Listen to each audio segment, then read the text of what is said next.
Welcome, everybody, to another Rev Talk. Kim and I have been having a really heavy discussion, and we've done on two topics, and I think they're really worthwhile you're listening to.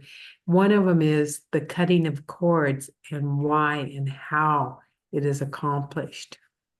So, Reverend Kim, you want to start and explain? So this was one of these things that, happens at 3 o'clock in the morning. You wake up and I always wonder, what's going on? What message? And there have been a lot of things that have been coming up needing to be cleared for me in my past. And I remember Reverend Beverly and I had discussions about this before, about cutting cords. And I have a whole arsenal of tools in my spiritual tool bag, and yet I don't open the bag and pull out the tools. So I was laying there this morning and I'm thinking, okay, how does that work? How does that cutting cords thing work? And I did my own version of talking to Archangel Michael, who is always there for all of us, and asking him to just cut the cords that no longer serve me. And I give that over to him and filling the space left behind with light and love. And then I thought, well, I don't know if I'm doing that the right way. So I got online to look at it. And some of them you'll see, they ask for a specific name. And I'm thinking to myself, this goes back, past lives as well. This attachment can happen from our past lives. So I didn't want to limit it to just one name. I wanted to past, present, and future, all opportunities and choices, contracts, and kind of run that gamut to make sure I've got my bases covered, basically. Exactly. Hedge my bets and make sure it's all, taken care of that way. And truth be told, I know you've said that you've felt that happening. And I don't necessarily think that I felt the cords, although I do remember falling back to sleep. So maybe that's the good They are thing. gone. Well, let me say, when I was first starting my spiritual journey, we words, and of course it's as Archangel Michael. And they said, just ask for his help in removing and cutting cords that no longer serve you at this time from past, present, and future incarnations. So I got into the habit of that. But I got to where you were. Oh, I don't feel them. At first, I'd feel them. It'd be like just a strike down my arms, and I stopped feeling them. So one of the teachers told me, what I do, I find a situation in where I feel this. So at this time when I was living, I had a pool. So I would put on my wetsuit.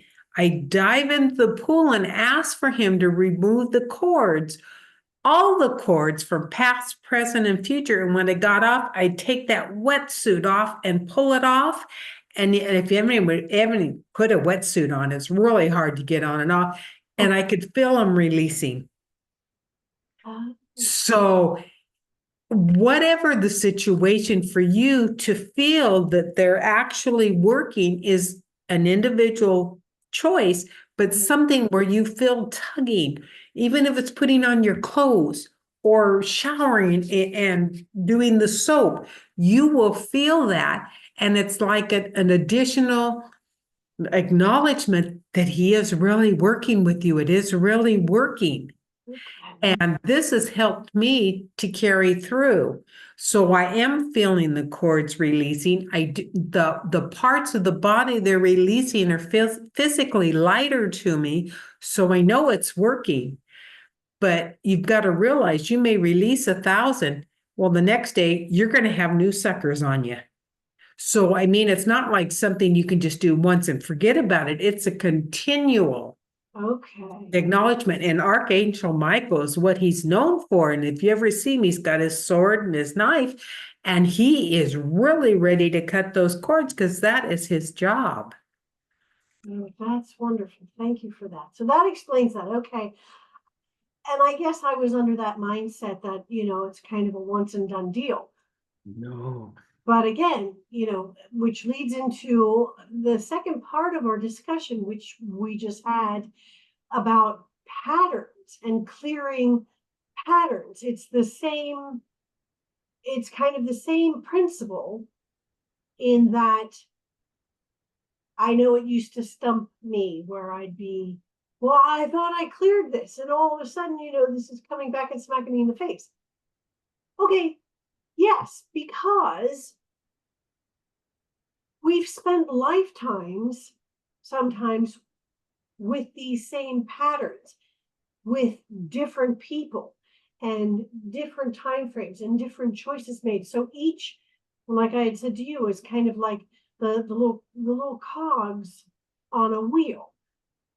So this one you may have cleared out, and yet there are still more of those little tines or whatever it is on a wheel, which means, okay, so you cleared that. Now, sometimes you can clear a bunch of them off because you've taken care of maybe family stuff, so that's taken. And again, it keeps coming back. So I have to remind myself that it is a process. It is not a once and done deal. You don't just, it would be nice, if we can, whoop, that's all gone. We're never going to deal with that ever again. And that's not how it works, because you've had different circumstances where you've had the same pattern in a slightly different, a different way than before. So to remind yourself to, be gentle.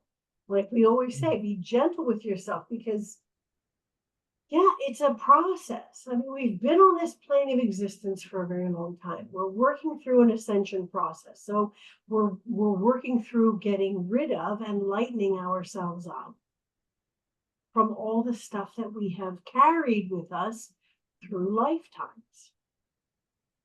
You're exactly right. And it is a continual process. And there are many spokes to that wheel. And usually a wheel is 16 spokes. So that's 16 eras, not 16 years, not 16 months, or 16 lifetimes. It's eras.